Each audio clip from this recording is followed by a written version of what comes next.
है कि मैं पंजाबी हूँ जी और मैं पंजाबी च गल करना ज्यादा पसंद करता। वेलकम टू हंसला गपशप चैनल पे। तो आज हमारे साथ बहुत ही मशहूर शख्सियत मौजूद है जो कि किसी भी नाम के और तारुफ के मोहताज नहीं। मियाँ राशिद मलकुका के भट्ट साहब के बड़े भाई मियाँ तारक मलकुका साहब भट्ट साहब मौजूद हैं। आज हम इनके साथ गपशप लगाएंगे और इनसे पूछेंगे इनके वकालत के हवाले से और आजकल जो कि मियाँ साहब सियासत करते थे उनके हवाले से। आप ये भाई की तरह सियासत में आना चाहेंगे या नहीं? अस्सलाम वालेकुम मियाँ साहब। वालेकुम अस्सलाम। क्या हाल है मियाँ साहब? ठीक है, आप बताइए। मियाँ साहब हम आपसे कुछ आपके वकालत के हवाले से जानेंगे और कुछ सियासत के हवाले से। तो आप हमें सबसे पहले ये बताएं कि आपका वकालत में कितना अरसा हो गया वकालत में आए हुए? सब तो पहले तो मैनू फखर है कि मैं पंजाबी हूँ जी और मैं पंजाबी च गल करना ज्यादा जी पसंद करांगा। ਤੇ ਫਿਰ ਸਾਨੂੰ ਇਹ ਤੁਸੀਂ ਦੱਸੋ ਵੀ ਤੁਸੀਂ ਕਦੋਂ ਤੋਂ ਵਕਾਲਤ ਸ਼ੁਰੂ ਕੀਤੀ ਤੇ ਤੁਹਾਨੂੰ ਸ਼ੌਂਕ ਆ ਵਕਾਲਤ ਕਰਨ ਦਾ ਜਾਂ ਕਿਸੇ ਨੂੰ ਵੇਖ ਕੇ ਤੁਸੀਂ ਆਖਿਆ ਵੀ ਵਕਾਲਤ ਕਰਨੀ ਹੈ? नहीं, एक्चुअली मैं इकोनॉमिस्ट सी। ਅੱਛਾ मैं पंजाब यूनिवर्सिटी लाहौर का क्वालीफाइड हाँ। ਅੱਛਾ मेरा फील्ड नहीं सी। ਅੱਛਾ डिग्री लैन तो मास्टर डिग्री लैन तो बाद जो मैं पिंड वापस आया ਜੀ ते इस कल्चर के हालात वेखे, लोगों के हालात वेखे ते मैनू फील होया कि मैं गलत डिग्री लै ली। मैनू ला करना चाहिए और ला करके मैं लोगों के काम आ सकांगा। ਜੀ ये मेरा जज्बा सी। मैं डिग्री लैन तो बाद दोबारा फिर दाखला लिया, ਅੱਛਾ फिर ला किया। ਜੀ ਤੇ ਲਾ ਕਰਨ ਤੋਂ ਬਾਅਦ ਫਿਰ ਤੁਸੀਂ ਕਿੰਨਾ ਅਰਸਾ ਹੋ ਗਿਆ ਫਿਰ ਲਾ ਕੀਤੇ? मैं ला करन तो बाद मिंचन बाद तो अपने प्रोफैशनल कैरियर का आगाज किया। ਅੱਛਾ ਮਾਸ਼ ਜਿਹੜਾ ਮੀਆਂ ਰਾਸ਼ਿਦ ਦਾ ਚੈਂਬਰ ਜਿੱਥੇ ਮੀਆਂ ਰਾਸ਼ਿਦ ਸਾਹਿਬ ਨੇ ਪ੍ਰੈਕਟਿਸ ਕਰਦੇ ਸਨ ਇਹ ਮੈਂ ਬਣਾਇਆ ਸੀ ਮਾਸ਼ਾਅੱਲਾ। ਤੇ ਕੈਰੀਅਰ ਦਾ ਆਗਾਜ਼ ਵੀ ਇੱਥੋਂ ਕੀਤਾ। ਬਾਅਦ 'ਚ ਜਦੋਂ ਮੀਆਂ ਰਾਸ਼ਿਦ ਨੇ ਲਾਅ ਕਰ ਲਿਆ ਜੀ ਤੇ ਫਿਰ ਮੈਂ ਇਹ ਚੈਂਬਰ ਮੀਆਂ ਰਾਸ਼ਿਦ ਨੂੰ ਦਿੱਤਾ ਤੇ ਮੈਂ ਖੁਦ ਭਾਵਨਗਰ ਸ਼ਿਫਟ ਹੋ ਗਿਆ। ਅੱਛਾ ਤੇ ਭਾਵਨਗਰ ਫਿਰ ਵਕਾਲਤ ਸ਼ੁਰੂ ਕਰ? मैं 2015 तक वकालत करता रहा भावनगर ਜੀ और उस तो बाद ਜਿਹੜਾ ਹੈ मैं फिर ਆਸਟ੍ਰੇਲੀਆ चला गया ਸੀ। ਅੱਛਾ विद फैमिली शिफ्ट हो गया ਸੀ ਆਸਟ੍ਰੇਲੀਆ। ਜੀ ਤੇ ਆਸਟ੍ਰੇਲੀਆ ਵੀ ਵਕਾਲਤ ਸ਼ੁਰੂ ਕੀਤੀ ਜਾਂ ਉੱਥੇ ਕੋਈ ਹੋਰ ਬਿਜ਼ਨਸ? ਨਹੀਂ, ਉੱਥੇ ਮੇਰੀ ਨਾ ਸਿਕਿਉਰਿਟੀ ਦੀ ਕੰਪਨੀ ਹੈ, ਅਜੇ ਵੀ ਰਨ ਕਰ ਰਹੀ ਹੈ। ਅੱਛਾ ਤੇ ਕਿਉਂਕਿ ਮੇਰੀ ਫੈਮਿਲੀ ਆਸਟ੍ਰੇਲੀਆ बैठी है तो वो चला रही है। ਅੱਛਾ ਤੇ ਹੁਣ ਮੀਆਂ ਸਾਹਿਬ ਤਾਂ ਫਿਰ ਚਲੇ ਗਏ ਤੇ ਹੁਣ ਤੁਹਾਡਾ ਸਿਆਸਤ ਵੱਲ ਕੀ ਖਿਆਲ ਹੈ? ਮਤਲਬ ਤੁਸੀਂ ਸਿਆਸਤ ਚ ਆਸ ਹੋ ਉਹਦੀ ਜਗ੍ਹਾ ਤੇ ਆਸ ਹੋ ਜਾਂ ਨਹੀਂ? ਬੜੇ ਲੋਕ ਜਿਹੜੇ ਗਾਂਵ ਵਾਲੇ ਉਹ ਮੀਆਂ ਰਾਸ਼ਿਦ ਸਾਹਿਬ ਨੂੰ ਬੜੀ ਮੁਹੱਬਤ ਕਰਦੇ ਸਨ ਤੇ ਹੁਣ ਜਿਹੜੀ ਲੋਕਾਂ ਦੀ ਮੁਹੱਬਤ ਹੈ ਉਹਨਾਂ ਨੂੰ ਤੁਸੀਂ ਕਾਇਮ ਰੱਖ ਸਕਦੇ ਹੋ? ਮਤਲਬ ਤੁਸੀਂ ਉਹਨਾਂ ਦੀ ਜਗ੍ਹਾ ਤੇ ਇਲੈਕਸ਼ਨ ਲੜ ਸੋ ਜਾਂ ਨਹੀਂ? ਅਸਲ ਜਦੋਂ ਮੈਂ ਲਾਅ ਕੀਤਾ ਸੀ ਤੇ ਉਦੋਂ ਹੀ ਪਿੱਛੇ ਮੋਟਿਵ ਜਿਹੜਾ ਸੀ ਉਹ ਇਹ ਹੀ ਸੀ ਕਿ ਮੈਂ ਸਿਆਸਤ ਕਰਾਂਗਾ। ਜੀ ਲੇਕਿਨ ਰਾਸ਼ਿਦ ਦਾ ਸ਼ੌਕ ਮੇਰੇ ਤੋਂ ਜ਼ਿਆਦਾ ਸੀ। ਜੀ ਫਿਰ ਮੈਂ ਉਹਦੇ ਸ਼ੌਕ ਦੀ ਸਪੋਰਟ ਕੀਤੀ। ਜੀ ਮੈਂ ਖੁਦ ਪਿੱਛੇ ਹਟ ਗਿਆ, ਜੀ ਉਹਨੂੰ ਨਾਲ ਲੈ ਕੇ ਚੱਲਦਾ ਰਿਹਾ, ਉਹਨੂੰ ਗਾਈਡ ਕੀਤਾ। ਸਿਆਸੀ ਕੈਰੀਅਰ ਦਾ ਆਗਾਜ਼ ਇਸੇ ਯੂਨੀਅਨ ਕੌਂਸਲ ਮੁਹੰਮਦਪੁਰ ਸੰਸਾਰਾਂ ਤੋਂ ਅਸੀਂ ਮਿਲ ਕੇ ਕੀਤਾ। ਬਲਕਿ ਮੈਂ ਫਰੰਟ ਤੇ ਸੀ, ਰਾਸ਼ਿਦ ਸਿਰਫ ਮੈਂ ਅੱਗੇ ਲੈ ਕੇ ਆਇਆ ਸੀ ਕਿ ਉਹਦੇ ਚ ਕੁਝ ਸਲਾਹੀਅਤਾਂ ਬਹੁਤ ਜ਼ਿਆਦਾ ਸਨ ਜੀ ਜੀ ਤੇ ਸ਼ੌਕ ਵੀ ਉਹਨੂੰ ਬਹੁਤ ਜ਼ਿਆਦਾ ਸੀ ਤੇ ਮੈਂ ਆਪਦੇ ਭਾਈ ਦੇ ਸ਼ੌਕ ਦੀ ਖਾਤਰ ਮੈਂ ਉਹਨੂੰ ਨਾਲ ਨਾਲ ਲੈ ਕੇ ਚੱਲਦਾ ਰਿਹਾ। ਜੀ ਤੇ ਹੁਣ ਤੁਹਾਡਾ ਆਵਾਮ ਨਾਲ ਵਾਅਦਾ ਹੈ ਕਿ ਤੁਸੀਂ ਉਹਨਾਂ ਦੀ ਜਗ੍ਹਾ ਤੇ ਆਓਗੇ? ਰਾਸ਼ਿਦ ਦੀ ਵਫਾਤ ਤੋਂ ਬਾਅਦ ਸਾਡੇ ਮੁਰਸ਼ਿਦ ਨੇ ਸੈयद ਅਹਿਮਦ ਸ਼ਾਹ ਸਾਹਿਬ ਬੰਨਾ ਵਾਲੀ ਸਰਕਾਰ, ਉਹਨਾਂ ਨੇ ਮੈਨੂੰ ਹੁਕਮ ਦਿੱਤਾ ਕਿ ਰਾਸ਼ਿਦ ਜਿਹੜੇ ਮਿਸ਼ਨ ਤੇ ਨਿਕਲਾ ਹੋਇਆ ਸੀ ਉਹ ਮਿਸ਼ਨ ਸੀ ਨੇਕੀ ਦਾ ਮਿਸ਼ਨ। ਹਾਂਜੀ ਜ਼ਾਲਮ ਨੂੰ ਰੋਕਣਾ ਔਰ ਮਜ਼ਲੂਮ ਦੇ ਨਾਲ ਖਲੋਣਾ। ਜੀ और इन तुसी एक जिहाद समझ के करोगे, दुनिया च भी कामयाबी होगी और आखिरत च भी कामयाबी। जी और मैं आदे मुर्शद दे हुक्म दी तमील कर। ਅੱਛਾ ਮੀਆਂ ਸਾਹਿਬ ਸਾਨੂੰ ਹੁਣ ਤੁਸੀਂ ਇਹ ਦੱਸੋ ਵੀ ਮੀਆਂ ਸਾਹਿਬ ਦੇ ਜਾਮਨ ਤੋਂ ਬਾਅਦ ਲੋਕਾਂ ਦੀ ਮੁਹੱਬਤ ਤੁਹਾਡੇ ਨਾਲ ਉਵੇਂ ਜਾਂ ਕੋਈ ਚੇਂਜਿੰਗ ਹੋਈ ਹੈ? ਕੌਣ ਸਾ ਹੈ? दरअसल जदों राशिद जिंदा सी ते लोगों नूं उनदी कदर दा नहीं पता सी। उनदे जान तो बाद लोगों नूं एहसास होया, उनदी कदर महसूस हुई और उस दा ही ये सिला है जिहड़ा लोग मेरे नाल जिहड़ा है बहुत ज्यादा प्यार कर रहे। राशिद तो भी ज्यादा प्यार मैनूं मिल रहा है ते इस वास्ते मैं जिहड़ा है आवाम दे आखण ते मेरा जाती फैसला नहीं। मेरा जाती फैसला सिर्फ इतना सी कि मैं वो भी पीर साहब दे आखण ते कि मैं मिशन जारी रखना है। सियासत करन दा जो फैसला है ये मेरे हल्के दी आवाम ने मैनूं ਇਸ ਗੱਲ ਤੇ ਲੈ ਕੇ ਆਣ ਕਿ ਸਾਨੂੰ ਇਲੈਕਸ਼ਨ ਲੜਨਾ ਚਾਹੀਦਾ। ਜੀ, ਤੇ ਅਸੀਂ ਤੁਹਾਡੇ ਵੈਸੇ ਵੀ ਸੋਸ਼ਲ ਮੀਡੀਆ ਤੇ ਵੇਖਿਆ ਸਨ ਪੋਸਟਾਂ, ਜਿਹੜੇ ਮਿਸ਼ਨ ਦੀ ਤੁਸੀਂ ਗੱਲ ਕਰਦੇ ਪਏ ਨੇ, ਇਹ ਮਿਸ਼ਨ ਕਿਹੜਾ ਸੀ? ਇਹ ਸਾਨੂੰ ਤੁਸੀਂ ਦੱਸੋ ਮਿਸ਼ਨ ਦੇ ਬਾਰੇ ਨਾਲ। ਮਿਸ਼ਨ ਰਵਾਇਤੀ ਸਿਆਸਤ ਨੂੰ ਖਤਮ ਕਰਨਾ ਸੀ। ਰਵਾਇਤੀ ਸਿਆਸਤ ਸੇ ਦੋ ਤਬਕੇ ਸਨ ਜੀ। ਇੱਕ ਜਾਗੀਰਦਾਰ ਉੱਤੇ ਬੈਠਾ ਹੁੰਦਾ ਸੀ ਔਰ ਥੱਲੇ ਛੋਟੇ ਛੋਟੇ ਟਾਊਟ ਔਰ ਚਮਚੇ ਬੈਠੇ ਹੁੰਦੇ ਸੀ ਜਿਹੜੇ ਆਵਾਮ ਦਾ ਖੂਨ ਚੂਸਦੇ ਸੀ ਜੀ। ਇਸ ਟਾਊਟ ਕਲਚਰ ਨੂੰ ਔਰ ਇਸ ਕਬਜ਼ਾ ਗਰੁੱਪ ਨੂੰ ਜਿਹੜਾ ਪੂਰੀ ਤਹਿਸੀਲ ਤੇ ਕਬਜ਼ਾ ਕੀਤਾ ਸੀ, ਇਸ ਨੂੰ ਰਾਸ਼ਦ ਨੇ ਖਤਮ ਕਰਨ ਵਾਸਤੇ ਜੋ ਸਟਰਗਲ ਕੀਤੀ ਔਰ ਆਵਾਮ ਦੇ ਵਿੱਚ ਵੜਾ ਔਰ ਡਾਇਰੈਕਟ ਆਵਾਮ ਨਾਲ ਰਾਬਤਾ ਕੀਤਾ ਜੀ। ਔਰ ਇਹ ਇੱਕ ਮਿਸ਼ਨ ਸੀ, ਇੱਕ ਨਜ਼ਰੀਆ ਸੀ ਕਿ ਆਵਾਮ ਦਾ ਪਿਆਰ ਲੈਣਾ ਹੈ ਔਰ ਆਵਾਮ ਨੂੰ ਪਿਆਰ ਦੇਣਾ ਹੈ ਔਰ ਆਵਾਮ ਦੀ ਇੱਜ਼ਤ ਕਰਨੀ ਹੈ ਔਰ ਸਿਆਸਤਦਾਨਾਂ ਤੋਂ ਆਵਾਮ ਦੀ ਇੱਜ਼ਤ ਕਰਵਾਉਣੀ ਜੀ। ਜੀ ਇਹ ਤਾਂ ਤੁਹਾਡੀ ਗੱਲ ਬਿਲਕੁਲ ਠੀਕ ਹੈ ਕਿ ਮੀਆਂ ਸਾਹਿਬ ਦੇ ਜਾਵਣ ਤੋਂ ਬਾਅਦ ਲੋਕਾਂ ਨੂੰ ਅਹਿਸਾਸ ਹੋਇਆ ਕਿ ਇੱਕ ਸ਼ਖਸੀਅਤ ਗਈ ਹੈ, ਬਾਕੀ ਉਹਨਾਂ ਨੂੰ ਕਮੀ ਮਹਿਸੂਸ ਹੋਈ ਹੈ। ਤੇ ਹੁਣ ਤੁਸੀਂ ਕੀ ਪੈਗਾਮ ਦੇਣਾ ਚਾਹੁੰਦੇ ਨੇ ਉਹਨਾਂ ਦੇ ਚਾਹਣ ਵਾਲਿਆਂ ਨੂੰ? ਤੇ ਕਾਫੀ ਬੰਦਿਆਂ ਦੇ ਨਹੀਂ ਆਉਂਦੇ, ਤੇ ਹੁਣ ਤੁਸੀਂ ਪੈਗਾਮ ਹੀ ਦੇ ਦਿਓ ਇੱਕ, ਜਿਹੜੇ ਉਹਨਾਂ ਦੇ ਚਾਹਣ ਵਾਲੇ ਸਨ ਤੇ ਜਿਹੜੇ ਹੁਣ ਤੁਹਾਨੂੰ ਦਾ ਮੁਹੱਬਤ ਕਰਨ ਵਾਲੇ ਨੇ ਤੇ ਮੀਆਂ ਰਾਸ਼ਦ ਨੂੰ ਮੁਹੱਬਤ ਕਰਨ ਵਾਲੇ ਨੇ, ਤੇ ਉਹਨਾਂ ਵਾਸਤੇ ਇੱਕ ਪੈਗਾਮ ਦੇ ਦਿਓ ਤੁਸੀਂ। ਪੈਗਾਮ ਇਹ ਹੈ ਕਿ ਰਾਸ਼ਦ ਦਾ ਜੋ ਮਿਸ਼ਨ ਸੀ, ਜਿਸ ਤਰ੍ਹਾਂ ਰਾਸ਼ਦ ਚੱਲਾ ਸੀ ਆਵਾਮ ਦੇ ਨਾਲ, ਜਿਸ ਤਰ੍ਹਾਂ ਪਿਆਰ ਮੁਹੱਬਤ ਨਾਲ ਇੱਜ਼ਤ ਦੇ ਕੇ ਇੱਜ਼ਤ ਲਈ ਉਹਨੇ, ਉਸੇ ਤਰ੍ਹਾਂ ਇਨਸ਼ਾਅੱਲਾ ਅਸੀਂ ਚੱਲਾਂਗੇ ਆਵਾਮ ਨਾਲ ਔਰ ਇਨਸ਼ਾਅੱਲਾ ਇਲੈਕਸ਼ਨ ਵੀ ਅਸੀਂ ਕੰਟੈਸਟ ਕਰਾਂਗੇ, ਕਿਉਂਕਿ ਆਵਾਮ ਦੀ ਜਿਹੜੀ ਹੈ ਉਹ ਬਹੁਤ ਜ਼ਿਆਦਾ ਇਸਰਾਰ ਹੈ ਕਿ ਜਿਹੜਾ ਹੈ, ਮਤਲਬ ਮੈਂ ਲਫ਼ਜ਼ ਥੋੜੇ ਸਖਤ ਮੈਂ ਉਹ ਇਸਤੇਮਾਲ ਨਹੀਂ ਕਰਨਾ ਚਾਹੁੰਦਾ ਸੀ ਵੀ ਇਹ ਫਿਰੌਨਾਂ ਨੂੰ ਤਾਂ ਅਸੀਂ ਵੋਟ ਦੇ ਨਹੀਂ ਸਕਨੇ ਤੇ ਸਾਨੂੰ ਕੋਈ ਬੰਦਾ ਨਹੀਂ ਲੱਭਦਾ ਵੋਟ ਕਿਹਨੂੰ ਦੇਈਏ। ਉਸ ਵਾਸਤੇ ਉਹਨਾਂ ਦੀ ਉਸ ਖਾਹਿਸ਼ ਵਾਸਤੇ, ਉਹਨਾਂ ਦੀ ਖਾਹਿਸ਼ ਦਾ ਇਤਰਾਮ ਕਰਦਿਆਂ ਮੈਂ ਫੈਸਲਾ ਕੀਤਾ ਕਿ ਮੈਂ ਇਲੈਕਸ਼ਨ ਲੜਾਂ। ਅੱਛਾ, ਇਲੈਕਸ਼ਨ ਤੁਸੀਂ PP 238 ਜਾਂ 237 ਲੜੋਗੇ? ਨਹੀਂ, ਮੈਂ 237 ਚ ਲੜਾਂ। 237 ਲੜੋਗੇ ਜੀ। ਤੇ ਜਿਹੜੇ 38 ਵਾਲੇ ਨੇ तो ਉਹਨਾਂ ਵਾਸਤੇ ਕੀ ਹੈ?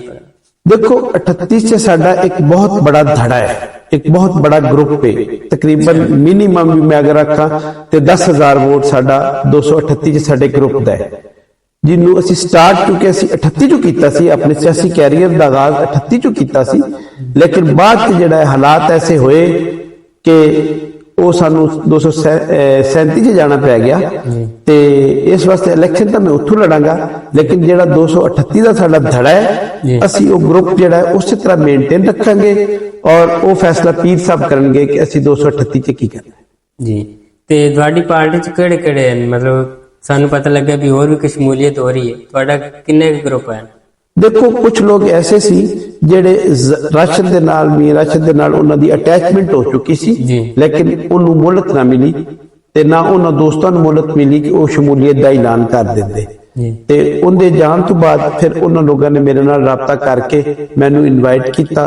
तकरीबन 5 ग्रुप जेड़े राशद दे फौत होने तो बाद साडे बन्ना वाला ग्रुप च शामिल होए और उन्होंने बहुत ही मतलब सपोर्ट का जड़ा ऐलान किया है और हमेशा नाल रहने का फैसला किया। ये तो हो गया मेरे साहब जो संदस है। इस तो अलावा तुसी किसी भी इलाके जाते ने जिथे मेरे राष्ट्र साहब पहले जाते सन, हुण तुसी उत्थे जाते हो तो तुहानू कोई अमीर लोग ज्यादा अहमियत देंदे ने या आम लोग गरीब तबका देंदा है? असल मतलब जेड़ी उन्हां दी मोहब्बत है, तुहाडे नाल मोहब्बत शेयर करदा। असल साडी सियासत ये सी कि असी गरीब नाल डायरेक्ट होना है, गरीब नाल डायरेक्ट तलक बनाना है जी, और जेड़े इलाके दे जिम्मेदार उन्हां दी बजाय या उन्हां दे तवस्त नाल असी वोट लईए, साडी सियासत ये नहीं रही। साडी सियासत ये रही है कि असी आवाम को डायरेक्ट वोट लेना है और डायरेक्ट गरीब तबके नाल तलक रखना है। इस वक्त साडा वोटर बेसिकली गरीब आदमी जी। माशाल्लाह बड़ी अच्छी गल है। ये सब अजे तक ये भी चलदा रहिंदा सी भी जदों वोटां दे दिन नेड़े आंदे सन ते जेड़ा भी सियासी बंदा सी वो बिल्कुल गरीब आवाम दे नजदीक हो जांदा सी, मतलब फुल मिल जांदा सी, या फिर वोट खत्म हो जांदे, इलेक्शन जित जांदे उस तो बाद गेड़ा ही नहीं मारदे सन। ते हुण तुहाडा की रिएक्शन है? मतलब तुसी अल्लाह करे जित जाओ ते फिर तुसी हल्के दी आवाम वास्ते की करोगे ते उन्हां नाल उवें ही मुहब्बत रखोगे? देखो जित हार जिहड़ी ओ जी अल्लाह दे हथ 'च जी। मैं दोनों सवालों का जवाब दे देना, जितन की सूरत की होएगा ते हारन की सूरत की होएगा। देखो अगर मैं हार जाना तो मैं फिर भी आवाम क्या, अगर जित गया तो फिर तो जाहिर है जी। ते हार के मियां राशिद ने आवाम नहीं छड़ी सी जी 22 च इलेक्शन लड़ा 22,000 वोट लै फिर दोबारा साढ़े सामने कि उन्हें कितने वोट इजाफी लै मतलब तकरीबन 55-56,000 ਨੂੰ ਟੱਚ ਕੀਤਾ जी ਤੇ ਉਹ ਸਿਰਫ ਆਵਾਮ ਦੇ ਵਿੱਚ ਰਹਿਣ ਨਾਲ जी ਤੇ ਇਸ ਵਾਸਤੇ ਸਾਡੀ ਤਾਂ ਪਾਲਿਸੀ ਹੈ ਕਿ ਅਸੀਂ ਇਲੈਕਸ਼ਨ ਜਿੱਤੀਏ ਜਾਂ ਹਾਰੀਏ ਅਸੀਂ ਆਵਾਮ 'ਚ ਰਹਿਣਾ ਹੈ जी ਔਰ ਦੂਸਰੀ ਗੱਲ ਅਗਰ ਅਸੀਂ ਇਲੈਕਸ਼ਨ ਜਿੱਤ ਜਾਂਦੇ ਹਾਂ ਤਾਂ ਫਿਰ ਸਾਡੀ ਪਾਲਿਸੀ ਕੀ ਹੋਏਗੀ जी ਫਿਰ ਸਾਡੀ ਪਾਲਿਸੀ ਹੋਏਗੀ ਕਿ ਅਸੀਂ ਥਾਣਾ ਔਰ ਪਟਵਾਰੀ ਕਲਚਰ ਦੀ ਸਿਆਸਤ ਨਹੀਂ ਕਰਾਂਗੇ ਅਸੀਂ ਅੱਛਾ। ਥਾਣਾ ਔਰ ਪਟਵਾਰੀ ਕਲਚਰ ਦੀ ਸਿਆਸਤ ਨੂੰ ਅਸੀਂ ਡਿਸਕਰੇਜ ਕਰਾਂਗੇ ਸਾਡੀ ਕੋਸ਼ਿਸ਼ ਹੋਏਗੀ ਕਿ ਅਸੀਂ ਡਿਵੈਲਪਮੈਂਟ ਵਾਲੇ ਪਾਸੇ ਜਾਈਏ रोड्स हेल्थ जी और दूसरे जो भी एजुकेशन हो जी। गई मतलब ज्यादा तो ज्यादा असी लोगों ਨੂੰ सहूलतां देइए ना कि ਅਸੀਂ सिर्फ लोगों ਨੂੰ मुकदमात ਤੇ ਉਲਝਾ ਕੇ जी या पटवारी ਦੇ ਥੱਲੇ ਲਗਾ ਕੇ ਜਾਂ ਪੁਲਿਸ ਵਾਲਾ ਤੋਂ ਥ੍ਰੈਟ ਕਰਾ ਕੇ ਅਸੀਂ ਵੋਟ ਲਈਏ ਅਸੀਂ ਸਿਆਸਤ ਕਰੀਏ ਅਸੀਂ ਇਹ ਸਿਆਸਤ ਜਿਹੜੀ ਹੈ ਔਰ ਖਾਸ ਤੌਰ ਤੇ ਜਿਹੜੀ ਸਾਡੀ ਤਹਿਸੀਲ 'ਚ बहुत ज्यादा एक रिश्वत का सिस्टम चल रहा है ਅਸੀਂ ਉਹਨੂੰ ਵੀ ਡਿਸਕਰੇਜ ਕਰਾਂਗੇ ਕਿ ਕਿਸੇ ਬੰਦੇ ਨੂੰ ਰਿਸ਼ਵਤ ਨਾ ਦੇਣੀ ਪਵੇ ਕੋਈ ਵੀ ਬੰਦਾ ਦਾ ਜਾਇਜ਼ ਕੰਮ ਲਵੇ ਤੇ ਉਹ ਬੇਖੌਫ ਖਤਰ ਥਾਣੇ ਖੁਦ ਜਾਵੇ ਕਿਸੇ ਮੀਆਂ ਦਾ ਟੈਲੀਫੋਨ ਕਰਾਉਣ ਦੀ ਉਹਨੂੰ ਜ਼ਰੂਰਤ ਨਾ ਪਵੇ ਇਵਨ ਕਿ ਮੇਰੇ ਕੋਲ ਆਉਣ ਦੀ ਜ਼ਰੂਰਤ ਨਾ ਪਵੇ ਅਸੀਂ ਇਨਸ਼ਾਅੱਲਾ ਸਿਸਟਮ ਐਸਾ ਸੈੱਟ ਕਰਾਂਗੇ ਕਿ ਆਵਾਮ ਡਾਇਰੈਕਟ ਆਦੇ ਪਟਵਾਰੀ ਕੋਲ ਜਾਵੇ ਡਾਇਰੈਕਟ ਆਦੇ ਐਸਐਚਓ ਕੋਲ ਜਾਵੇ ਆਦਾ ਕੰਮ ਕਰਾਵੇ ਜੀ ਤੇ ਉਹਨੀ ਮਾਸ਼ਾਅੱਲਾ ਤੁਸੀਂ ਕਾਫੀ ਬਿਜ਼ੀ ਹੁੰਦੇ ਨੇ अगर ਤੁਹਾਡੇ ਨਾਲ ਆਮ ਬੰਦਾ ਮਤਲਬ ਇਲਾਕੇ ਦਾ ਤੁਹਾਡੇ ਨਾਲ ਰਾਬਤਾ ਕਰਨਾ ਚਾਹੇ ਤਾਂ ਕਿਵੇਂ ਕਰ ਸਕਦਾ ਹੈ ਮੇਰੇ ਕੋਲ ਵੀ ਰਾਸ਼ਦ ਵਾਲਾ ਨੰਬਰ ਚੱਲਦਾ ਹੈ ਜੀ ਜਿਹੜੀ ਉਹਦੀ ਪੁਰਾਣੀ ਸਿਮ ਸੀ ਜੈਜ਼ ਵਾਲੀ ਮੈਂ ਉਹ ਚਲਾਣਾ और मैं खुद राबता मतलब है मैं खुद फोन अटेंड करना मतलब मैं विच दरमियान च कोई बंदा नहीं रखता जिहड़ा मैनू फोन सुनावे या पैगाम देवे हर वक्त फोन मेरी जेब च हुंदा है और जदों ही इवन कि मैं सोना भी हाँ तो मेरी बैल खुली हुंदी साहब ये तो सुना सी भी मियां साहब नाल थोड़ा जिहा वोटां दा इशू बना सी ते हुण तुहाडा की ख्याल है इहदे विच तुहाडा मतलब की राय है भी ऐसा हो सकता है तुहाडे नाल भी हो जाए या किसी और नाल हो जाए तुहाडी क्या राय है तुसीं की देखो आखदे हो? ਜਦੋਂ ਕਿਸੇ ਨਾਲ ਕੋਈ ਪਹਿਲਾ ਵਾਕਿਆ ਪੇਸ਼ ਆਂਦਾ ਹੈ ਨਾ ਜੀ। ਉਹਨੂੰ ਪਤਾ ਨਹੀਂ ਹੁੰਦਾ जी ਜਦੋਂ ਤੁਹਾਡੇ ਨਾਲ ਇੱਕ ਵਾਕਿਆ ਕੋਈ ਪੇਸ਼ ਆ ਜਾਂਦਾ ਜੀ। ਹੈ ਤੇ ਫਿਰ ਤੁਹਾਨੂੰ ਪਤਾ ਲੱਗ ਜਾਂਦਾ ਹੈ ਕਿ ਇਸ ਚੀਜ਼ ਨੂੰ ਕੰਟਰੋਲ ਕਿਵੇਂ ਕਰਨਾ ਹੈ जी ਤੇ ਇਨਸ਼ਾਅੱਲਾ ਹੁਣ ਅਸੀਂ ਦਾਂਦਲੀ ਨਹੀਂ ਹੋਣ ਦੇਵਾਂਗੇ ਇਹ ਸਾਡਾ ਵਾਅਦਾ ਹੈ ਆਵਾਮ ਦਾ जी ਜੋ ਆਵਾਮ ਫੈਸਲਾ ਕਰੇਗੀ ਉਹ ਹੀ ਰਿਜ਼ਲਟ ਆਏਗਾ जी ਤੇ ਇੱਕ ਹੋਰ ਹੈ ਮੇਰ ਸਾਹਿਬ ਅਸੀਂ ਤੁਹਾਡੀਆਂ ਸੋਸ਼ਲ ਮੀਡੀਆ ਤੇ ਵੀਡੀਓਜ਼ ਵੇਖੀਆਂ ਪੋਸਟਾਂ ਵੀ ਤੇ ਤੁਸੀਂ ਰਾਤ ਦੇ 1 ਵਜੇ ਵੀ ਆਵਾਮ ਦੇ ਵਿੱਚ ਹੁੰਦੇ ਨੇ ਆਵਾਮ ਦੀ ਖਿਦਮਤ ਵਿੱਚ ਤੇ ਉਹਦੇ ਵਾਲੇ ਨਾਲ ਕੋਈ ਸਾਨੂੰ ਦੱਸੋ ਮਤਲਬ ਤੁਸੀਂ 24 ਘੰਟੇ ਆਵਾਮ ਦੀ ਮੌਜੂਦਗੀ ਚ ਹੁੰਦੇ ਨੇ ਉਹਨਾਂ ਵਾਸਤੇ ਹੁਣ ਆਖਰੀ ਲਾਸਟ ਪੈਗਾਮ ਦੇ ਦਿਓ ਜਦੋਂ ਤੁਹਾਨੂੰ ਆਵਾਮ ਤੋਂ ਪਿਆਰ ਮਿਲਦਾ ਹੈ ਜੀ ਰਿਸਪੌਂਸ ਮਿਲਦਾ ਹੈ ਜੀ ਫਿਰ ਥਕਾਵਟ ਨਹੀਂ ਮਹਿਸੂਸ ਹੁੰਦੀ ਫਿਰ ਇਨਸਾਨ ਤੇ ਜਿਹੜਾ ਜਜ਼ਬਾ ਉਹ ਵੱਧਦਾ ਹੈ जी और अल्लाह ने मैनू तौफीक दी है और मेरी कोशिश होगी कि मैं इसको होर जेड़ा ना अपने आप से ज्यादा जी। हिम्मत पैदा करा और ज्यादा अल्लाह मैनू तौफीक देवे कि मैं ज्यादा तो ज्यादा आवाम दे विच रह सकां और ज्यादा तो ज्यादा आवाम देख जी ਤੇ ਇੱਕ ਗੱਲ ਹੋਰ ਹੈ ਜਿਹੜਾ ਅੱਜ ਮੁਹੰਮਦਪੁਰ ਸੰਸਾਰਾ ਦੇ ਵਿੱਚ ਜਲਸਾ ਹੋਇਆ ਉਹ ਕਿਸ ਮਕਸਦ ਵਾਸਤੇ ਸੀ ਉਹ ਸਾਨੂੰ ਦੱਸਣ जी ਅੱਜ ਦਾ ਮੇਨ ਮਕਸਦ ਇਹ ਸੀ ਜਲਸੇ ਦਾ ਜੀ ਕਿ ਕਿਉਂਕਿ ਅਸੀਂ ਜਦੋਂ ਵੀ ਐਲਾਨ ਕਰਨੇ ਆ ਕਿਸੇ ਵੀ ਸਿਆਸੀ ਫੈਸਲੇ ਦਾ ਤੇ ਕਿਉਂਕਿ ਮੇਰਾ ਘਰ ਮੁਹੰਮਦਪੁਰ ਸੰਸਾਰਾ ਹੈ ਅਸੀਂ ਇਬਤਦਾ ਇਥੋਂ ਕੀਤੀ ਸੀ ਲਿਹਾਜ਼ਾ ਇਹ ਜਿਹੜੀ ਆਵਾਮ ਹੈ ਮੁਹੰਮਦਪੁਰ ਦੀ ਆਵਾਮ ਅਸੀਂ ਇਹਨੂੰ ਇੱਕ ਬਿਰਾਦਰੀ ਦੀ ਤਰ੍ਹਾਂ ਇੱਕ ਫੈਮਿਲੀ ਦੀ ਤਰ੍ਹਾਂ ਡੀਲ ਕਰਨੇ ਜੀ ਔਰ ਇਸੇ ਤਰ੍ਹਾਂ ਹੀ ਮੈਂ ਆਪਣੀ ਬਿਰਾਦਰੀ ਨਾਲ ਮਸ਼ਵਰਾ ਕੀਤਾ ਸੀ ਕਿ ਦੇਖੋ ਅੱਗੇ ਤਾਂ ਅਸੀਂ ਇੱਕ ਮਿਸ਼ਨ ਲੈ ਕੇ ਚੱਲ ਰਹੇ ਸੀ ਜੀ ਹੁਣ ਅਸੀਂ ਅਗਰ ਸਿਆਸਤ ਕਰਨੀ ਹੈ ਆਵਾਮ ਦਾ ਇਹ ਮੁਤਾਲਬਾ ਹੈ ਕਿ ਸਾਨੂੰ ਸਿਆਸਤ ਕਰਨੀ ਚਾਹੀਦੀ ਹੈ ਔਰ ਸਾਨੂੰ ਇਲੈਕਸ਼ਨ ਲੜਨਾ ਚਾਹੀਦਾ ਹੈ ਤੇ ਤੁਸੀਂ ਇਹ ਰਾਏ ਦਿਓ ਆਪਣੀ जी ਔਰ ਉਹ ਆਵਾਮ ਦੀ 100% ਰਾਏ ਇਹ ਹੀ ਸੀ ਹਜ਼ਾਰਾਂ ਦੀ ਤਾਦਾਦ ਚ ਅੱਜ ਮਜਮਾ ਸੀ जी जी ਔਰ ਤੁਸੀਂ ਦੇਖਿਆ ਹੋਏਗਾ ਕਿ ਸਾਰੇ ਜਿਹੜੇ ਨੇ ਉਹ ਪੁਰਜੋਸ਼ ਸਨ ਕਿ ਨਹੀਂ ਅਸੀਂ ਇਲੈਕਸ਼ਨ ਲੜਾਂਗੇ जी ਤਾਂ ਅੱਜ ਦਾ ਮਕਸਦ ਕੋਈ ਜਲਸਾ ਨਹੀਂ ਸੀ अच्छा ਅੱਜ ਸਿਰਫ ਇੱਕ ਦੋਸਤਾਂ ਨਾਲ ਮਸ਼ਾਵਰਤ ਕਰਨੀ ਸੀ ਕਿ ਸਾਨੂੰ ਅੱਗੇ ਸਿਆਸੀ ਲਾਹੇ ਅਮਲ ਕੀ ਅਖਤਿਆਰ ਕਰਨਾ ਚਾਹੀਦਾ ਹੈ ਇਲੈਕਸ਼ਨ ਲੜਨਾ ਚਾਹੀਦਾ ਹੈ ਨਹੀਂ ਲੜਨਾ ਚਾਹੀਦਾ ਕੀ ਕਰਨਾ ਚਾਹੀਦਾ ਜਾਂ ਸਿਰਫ ਅਸੀਂ ਜਿਹੜਾ ਹੈ ਇਸ ਮਿਸ਼ਨ ਨੂੰ ਅਸੀਂ ਜਾਰੀ ਰੱਖੀਏ ਔਰ ਆਵਾਮ ਦੀ ਖਿਦਮਤ ਕਰਦੇ ਰਹੀਏ ਇਲੈਕਸ਼ਨ ਲੜੀਏ ਜਾਂ ਨਾ ਲੜੀਏ ਲੇਕਿਨ ਉਹ ਚੁੱਕੇ ਦੋਸਤਾਂ ਦੀ ਮੁਹੱਬਤ ਸੀ, ਉਹ ਫਿਰ ਤੁਸੀਂ ਵੇਖਿਆ ਕਿ ਹਜ਼ਾਰਾਂ ਦੀ ਤਾਦਾਦ 'ਚ ਲੋਕਾਂ ਨੂੰ ਪੈਗਾਮ ਗਿਆ ਤੇ ਉਹ ਇੱਕ ਜਲਸਾ ਬਣ ਗਿਆ। ਐਕਚੁਅਲੀ ਇਹ ਜਲਸਾ ਨਹੀਂ ਸੀ, ਜਸਟ ਇੱਕ ਮੀਟਿੰਗ ਸੀ ਔਰ ਉਸ 'ਚ ਇੱਕ ਮਸ਼ਵਰਾ ਕਰਨਾ ਸੀ ਦੋਸਤਾਂ ਨਾਲ ਜੀ, ਲੇਕਿਨ ਉਹ ਜਲਸੇ ਦੀ ਸੂਰਤ ਅਖਤਿਆਰ ਕਰ ਗਿਆ ਜੀ। ਤੇ ਸ਼ਮੂਲੀਅਤ ਵੀ ਹੋਈ ਹੈ, ਫਿਰ ਕਿੰਨੇ ਬੰਦੇ ਸ਼ਮੂਲੀਅਤ ਕੀਤੀ? ਮਤਲਬ ਤੁਹਾਡੀ ਪਾਰਟੀ 'ਚ ਨਵੇਂ ਕੋਈ ਆਏ? ਨਹੀਂ, ਅੱਜ ਦੀ ਸਾਡੀ ਪੁਰਾਣੇ ਦੋਸਤਾਂ ਨਾਲ ਇੱਕ ਮੁਸ਼ਾਵਰਤ ਸੀ ਜੀ। ਅੱਜ ਦਾ ਮਕਸਦ ਇਹ ਨਹੀਂ ਸੀ ਜੀ, ਲੇਕਿਨ ਵੈਸੇ ਓਵਰਆਲ ਜਿਹੜਾ ਹੈ 237 ਜਿਹੜੀ ਆਵਾਮ ਹੈ ਜੀ, ਉਹ ਜੋਕਦਾਰ ਜੋ ਮਤਲਬ ਸਾਡੇ ਨਾਲ ਮਿਲ ਰਹੇ ਹਨ ਔਰ ਨਵੇਂ ਮਤਲਬ ਲੋਕ ਆ ਰਹੇ ਹਨ ਜੀ। ਅਸੀਂ ਦੇਖ ਰਹੇ ਹਾਂ ਕਾਫੀ ਸੋਸ਼ਲ ਮੀਡੀਆ ਤੇ ਲੋਕ ਤੁਹਾਨੂੰ ਕਾਫੀ ਮੁਹੱਬਤ ਪੇਸ਼ ਕਰ ਰਹੇ ਹਨ, ਜੋ ਕਿ ਮੀਆਂ ਰਾਸ਼ਦ ਸਾਹਿਬ ਨਾਲ ਕਰਦੇ ਸਨ। ਹੁਣ ਇਹ ਮੁਹੱਬਤ ਤੁਹਾਡੇ ਨਾਲ ਵਿਖਾ ਰਹੇ ਹਨ, ਤੁਸੀਂ ਹੁਣ ਉਹਨਾਂ ਦੀ ਕਾਇਮ ਰੱਖੋਗੇ? ਉਹ ਕਿਸੇ ਸ਼ਾਇਰ ਨੇ ਆਖਿਆ ਸੀ ਕਿ ਤੇਰੀ ਯਾਦ ਆਈ ਤੇਰੇ ਜਾਣੇ ਕੇ ਬਾਅਦ ਜੀ, ਤੇ ਆਵਾਮ ਨੂੰ ਹੁਣ ਪਤਾ ਲੱਗਿਆ ਰਾਸ਼ਦ ਦੀ ਕਦਰ ਔਰ ਉਹ ਰਿਸਪਾਂਸ ਜਿਹੜਾ ਆਵਾਮ ਮੈਨੂੰ ਦੇ ਰਹੀ ਜੀ, ਮਤਲਬ ਰਾਸ਼ਦ ਤੋਂ ਜ਼ਿਆਦਾ ਮਿਲ ਰਿਹਾ ਮੈਨੂੰ ਰਿਸਪਾਂਸ, ਕਿਉਂਕਿ ਉਹਦੇ ਜਾਣ ਤੋਂ ਬਾਅਦ ਹੀ ਅਹਿਸਾਸ ਹੋਇਆ ਹੈ ਕਿ ਕੀ ਚੀਜ਼ ਸੀ ਜਿਹੜੀ ਚਲੀ ਗਈ ਜੀ। ਮੀਆਂ ਰਾਸ਼ਦ ਵਾਸਤੇ ਕੋਈ ਇੱਕ ਪੈਗਾਮ ਉਹਨਾਂ ਦੇ ਜਾਣ ਤੋਂ ਬਾਅਦ, ਕੋਈ ਉਹਨਾਂ ਦੇ ਕੋਈ ਚੰਦ ਲਮਹਾਤ ਆਖਰੀ ਜੋ ਤੁਹਾਡੇ ਨਾਲ ਟਾਈਮ ਸਪੈਂਡ ਹੋਇਆ ਹੋਵੇ, ਕੋਈ ਚੰਦ ਗੱਲਾਂ ਸਾਡੇ ਫਾਲੋਵਰਾਂ ਵਾਸਤੇ ਉਹ ਬਿਆਨ ਕਰ ਦਿਓ ਬਸ। ਬਜ਼ਾਹਿਰ ਮੈਂ ਨਜ਼ਰ ਨਹੀਂ ਆਉਂਦਾ ਸੀ ਰਾਸ਼ਦ ਦੇ ਨਾਲ, ਲੇਕਿਨ ਮੇਰਾ ਤਕਰੀਬਨ ਡੇਲੀ ਰਾਬਤਾ ਹੁੰਦਾ ਸੀ। ਕੋਈ ਵੀ ਅਹਿਮ ਇਸ਼ੂ ਹੁੰਦਾ ਸੀ ਸਾਡਾ ਮਸ਼ਵਰਾ ਹੁੰਦਾ ਸੀ, ਕੋਈ ਵੀ ਅਹਿਮ ਫੈਸਲਾ ਹੁੰਦਾ ਸੀ ਅਸੀਂ ਮਿਲ ਕੇ ਕਰਦੇ ਸੀ, ਚਾਹੇ ਮੈਂ ਮੁਲਕ ਤੋਂ ਬਾਹਰ ਵੀ ਹੁੰਦਾ ਸੀ। ਤੇ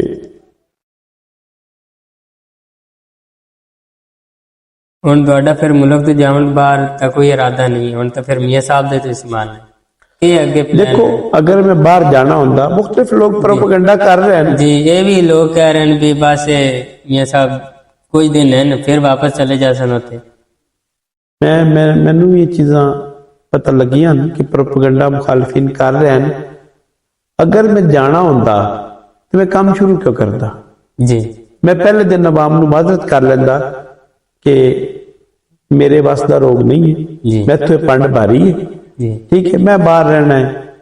ਲੇਕਿਨ ਗੱਲ ਇਹ ਕਿ ਜਦੋਂ ਇੱਕ ਫੈਸਲਾ ਕੀਤਾ ਔਰ ਮੇਰੇ ਨਾਲ ਮੇਰੇ ਮੁਰਸ਼ਦ ਦੀਆਂ ਦੁਆਵਾਂ, ਉਹਨਾਂ ਦੀ ਮੈਨੂੰ ਸਪੋਰਟ ਹੈ ਔਰ ਉਹਨਾਂ ਦੇ ਹੁਕਮ ਤੇ ਮੈਂ ਕੀਤਾ ਹੈ ਔਰ ਮੈਂ ਮੁਰਸ਼ਦ ਦੇ ਹੁਕਮ ਦੁਲੀ ਕਦੇ ਨਹੀਂ ਕਰਾਂ ਜੀ।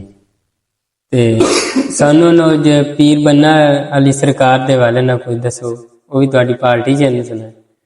ਨਹੀਂ, ਸਾਡੀ ਪਾਰਟੀ ਦੇ ਨਹੀਂ, ਉਹ ਸਾਡੇ ਰਹਿਬਰ ਨੇ, ਉਹ ਸਾਡੇ ਰਹਿਬਰ ਨੇ ਔਰ ਮੇਰੀ ਕੋਈ ਔਕਾਤ ਨਹੀਂ, ਜੋ ਕੁਛ ਚੱਲੋ ਪੀਰ ਸਾਹਿਬ। ਸਾਨੂੰ ਇਹ ਦੱਸੋ ਵੀ ਆਪਣੇ ਨਾਲ ਅਲੀ ਸਾਹਿਬ ਬੈਠੇ ਨੇ ਤੇ ਹੁਣ ਤੁਹਾਡਾ ਨਾਲ ਅਟੈਚਮੈਂਟ ਹੈ ਜਾਂ ਵੈਸੇ ਨਾਲ ਦੋਸਤਾਨਾ ਰੱਖਦੇ ਹੁੰਦੇ? ਨਹੀਂ, ਅਲੀ ਦਰਅਸਲ ਮੇਰਾ ਹਕੀਕੀ ਭਾਂਜਾ ਹੈ। ਅੱਛਾ। ਔਰ ਸਾਡਾ ਜਿਹੜਾ ਹੈ ਲੀਗਲ ਵਿੰਗ, ਜਿਹੜੇ ਵੀ ਮੈਟਰਸ ਹੁੰਦੇ ਸਨ ਮਤਲਬ ਰਾਸ਼ਦ ਦੀ ਜ਼ਿੰਦਗੀ 'ਚ, ਔਰ ਕਿਉਂਕਿ ਰਾਸ਼ਦ ਕੋਲ ਤਾਂ ਫਿਰ ਇਤਨਾ ਟਾਈਮ ਨਹੀਂ ਹੁੰਦਾ ਸੀ ਕਿ ਉਹ ਕੋਰਟ ਨੂੰ ਟਾਈਮ ਦੇ ਸਕੇ ਜਾਂ ਅਦਾਲਤ ਨੂੰ ਟਾਈਮ ਦੇ ਸਕੇ, ਜਾਂ ਮਤਲਬ ਪ੍ਰੋਪਰ ਪ੍ਰੈਕਟਿਸ ਤਾਂ ਨਹੀਂ, ਜਦੋਂ ਕੋਈ ਅਹਿਮ ਚੀਜ਼ ਹੁੰਦੀ ਸੀ ਉਦੋਂ ਕੋਰਟ ਆਉਂਦਾ ਸੀ ਤੇ ਸਾਰਾ ਸਿਸਟਮ ਜਿਹੜਾ ਹੈ ਉਹ ਅਲੀ ਅਹਿਮਦ ਚਲਾਉਂਦਾ ਸੀ। ਤੇ ਹੁਣ ਵੀ ਉਹੀ ਸਿਸਟਮ ਜਿਹੜਾ ਹੈ ਉਸੇ ਤਰ੍ਹਾਂ ਹੀ ਅਲੀ ਅਹਿਮਦ ਸਾਹਿਬ ਹੀ ਚਲਾ ਰਹੇ ਜੀ। ਅਸੀਂ ਕਾਫੀ ਵੀਡੀਓ ਵੀ ਵੇਖੀਆਂ ਸੋਸ਼ਲ ਮੀਡੀਆ ਤੇ, ਪੋਸਟਾਂ ਵੀ, ਤੇ ਅਲੀ ਸਾਹਿਬ ਦੇ ਨਾਲ ਜ਼ਿਆਦਾ ਅਟੈਚਮੈਂਟ ਸੀ ਮੀਆਂ ਸਾਹਿਬ ਦੀ, ਰਾਸ਼ਦ ਸਾਹਿਬ ਦੀ। ਬਸ ਉਹ ਇਹ ਸੀ ਨਾ ਜੀ ਕਿ ਸਾਡੇ ਚੋਂ ਫੈਮਿਲੀ ਚੋਂ ਰਾਸ਼ਦ ਦੇ ਨਾਲ ਹੋਰ ਕੋਈ ਅਟੈਚ ਉਸ ਵਕਤ ਨਹੀਂ ਸੀ, ਕਿਉਂਕਿ ਅਲੀ ਟਾਈਮ ਦੇ ਰਿਹਾ ਸੀ ਕੋਰਟ 'ਚ ਵੀ, ਮੀਆਂ ਰਾਸ਼ਦ ਨੂੰ ਵੀ ਟਾਈਮ ਦੇ ਰਿਹਾ ਸੀ, ਫਿਰ ਜ਼ਿਆਦਾ ਨਜ਼ਰ ਉਹ ਹੀ ਆਉਂਦਾ ਸੀ ਔਰ ਇਲਾਕੇ 'ਚ ਵੀ ਜਿਹੜਾ ਤਾਰਫ ਉਹ ਅਲੀ ਦਾ ਹੀ ਸੀ ਜੀ। ਤੇ ਬਾਕੀ ਅਸੀਂ ਭਾਈ ਆ, ਅਸੀਂ ਪ੍ਰੈਕਟੀਕਲੀ ਥੋੜਾ ਪਿੱਛੇ ਸੀ ਜੀ, ਤੇ ਉਸ ਵਾਸਤੇ ਅਲੀ ਉਸ ਵਕਤ ਵੀ ਅਲੀ ਨਜ਼ਰ ਆ ਰਿਹਾ ਸੀ ਤੇ ਹੁਣ ਵੀ ਮੇਰੇ ਨਾਲ ਅਲੀ ਨਜ਼ਰ ਆ ਰਿਹਾ। ਮੀਆਂ ਸਾਹਿਬ ਇੱਕ ਹੋਰ ਸਵਾਲ ਹੈ, ਅਲੀ ਸਾਹਿਬ ਇਹ ਤੁਹਾਡੇ ਨਾਲ ਦੋਸਤਾਨਾ ਵਕਾਲਤ ਤੱਕ ਚੱਲਣਗੇ ਜਾਂ ਸਿਆਸਤ 'ਚ ਵੀ ਆਣਗੇ ਤੁਹਾਡੇ ਨਾਲ? ਨਹੀਂ, ਵਕਾਲਤ ਤੱਕ ਜਿਹੜਾ ਹੈ ਨਹੀਂ, ਹੁਣ ਤਾਂ ਪ੍ਰੈਕਟੀਕਲੀ ਮੇਰਾ ਬਾਜ਼ੂ ਬਣ ਕੇ ਮੇਰੇ ਨਾਲ ਚੱਲੇਗਾ। ਮਾਸ਼ਾਅੱਲਾ, ਸਿਆਸਤ 'ਚ ਵੀ ਆਣਗੇ ਇਨਸ਼ਾਅੱਲਾ। ਸਾਹਿਬ ਸਾਡੇ ਇਸ ਚੈਨਲ ਦੇ ਥਰੂ, ਇਸ ਪਲੇਟਫਾਰਮ ਦੇ ਥਰੂ ਤੁਸੀਂ ਮੀਆਂ ਸਾਹਿਬ ਦੇ ਚਾਹਣ ਵਾਲਿਆਂ ਨੂੰ ਕੀ ਪੈਗਾਮ ਦੇਣਾ ਚਾਹੁੰਦੇ ਨੇ ਸਾਡੇ ਫਾਲੋਅਰਾਂ ਨੂੰ? ਮੈਂ ਇਹ ਪੈਗਾਮ ਦੇਣਾ ਚਾਹਾਂਗਾ ਕਿ ਰਾਸ਼ਦ ਨੇ ਆਜ਼ਾਦੀ ਦੀ ਜੋ ਤਹਿਰੀਕ ਚਲਾਈ ਹੈ, ਤਹਿਸੀਲ ਮਿੰਚਨਬਾਦ ਨੂੰ ਆਜ਼ਾਦ ਕਰਨ ਦਾ ਮਿਸ਼ਨ ਲੈ ਕੇ ਨਿਕਲਾ ਹੈ ਔਰ ਉਸੇ ਮਿਸ਼ਨ ਨੂੰ ਜਿਹੜਾ ਹੈ ਉਹ ਅੱਗੇ ਲੈ ਕੇ ਜਾਣਾ ਹੈ ਔਰ ਮੇਰੇ ਨਾਲ ਆਵਾਮ ਪੂਰਾ ਉਸੇ ਤਰ੍ਹਾਂ ਤਾਮਨ ਕਰੇ। ਬਲਕਿ ਮੈਨੂੰ ਆਵਾਮ ਦੀ ਜ਼ਿਆਦਾ ਜ਼ਰੂਰਤ ਹੈ। ਮੀਰ ਰਾਸ਼ਦ ਨੂੰ ਜਿਤਨੀ ਆਵਾਮ ਦੀ ਜ਼ਰੂਰਤ ਸੀ ਜਾਂ ਸਪੋਰਟ ਦੀ ਜ਼ਰੂਰਤ ਸੀ, ਉਹਨੇ ਇੱਕ ਸ਼ਊਰ ਦਿੱਤਾ ਹੈ। ਜੀ। ਅਸੀਂ ਇਹ ਨਹੀਂ ਚਾਹਾਂਗੇ ਕਿ ਉਹ ਸ਼ਊਰ ਦੁਬਾਰਾ ਜਿਹੜਾ ਹੈ ਉਹ ਮਿਟੇ, ਮਤਲਬ ਹੈ ਕਿ ਪਿੱਛੇ ਹਟ ਜਾਏ। ਉਹ ਸਿਆਣੇ ਲੋਕ ਆਂਦੇ ਨੇ ਕਿ ਜਾਹਿਲ ਨੂੰ ਪੜਾਣਾ ਬਹੁਤ ਆਸਾਨ ਹੈ ਔਰ ਪੜ੍ਹੇ ਹੋਏ ਨੂੰ ਭੁਲਾਣਾ ਬਹੁਤ ਮੁਸ਼ਕਿਲ ਹੈ। ਹੁਣ ਆਵਾਮ ਪੜ੍ਹ ਚੁੱਕੀ ਹੈ ਔਰ ਮੈਂ ਨਹੀਂ ਚਾਹੁੰਦਾ ਕਿ ਆਵਾਮ ਪੜ੍ਹੀ ਹੋਈ ਆਵਾਮ ਭੁੱਲ ਜਾਏ। ਜੀ, ਆਵਾਮ ਨੂੰ ਇਸ ਨੂੰ ਅੱਗੇ ਲੈ ਕੇ ਜਾਣਾ। ਮਾਸ਼ਾਅੱਲਾ, ਤੁਹਾਨੂੰ ਸ਼ੇਰ ਬੜੇ ਆਉਂਦੇ ਨੇ, ਇੱਕ ਸ਼ੇਰ ਵੀ ਸੁਣਾ ਦਿਓ ਸਾਡੀ ਆਡੀਅנס ਸਾਥ। अपना तो ये शेवा है कि जमाने में चिराग जले, अपना तो ये शेवा है कि जमाने में चिराग जले, उनकी ये जिद है कि यूं ही रात रहे। माशाअल्लाह, हाँ जी माशाअल्लाह, अपनी मियाँ साहब ने बड़ी गपशप लग गई। आप मियाँ साहब का शुक्रगुजार करने। मियाँ साहब थोड़ा बहुत शुक्रिया, तुसी अपना इन्ना कीमती वक्त साढ़े वास्ते कड़ा चंद लम्हात, थोड़ा बहुत ही असी शुक्रगुजार है। अस्सलाम वालेकुम। वालेकुम सलाम। मैं भी जनाब ਤੁਹਾਡਾ बहुत शुक्रगुजार हाँ कि तुसी भी टाइम दिता मैंने और मेरे ਜਿਹੜੇ ख्यालात ने, मेरे जज्बात जो है वो तुसी आवाम तक पहुंचाने का वसीला बने। बहुत शुक्रिया मियाँ साहब। बस।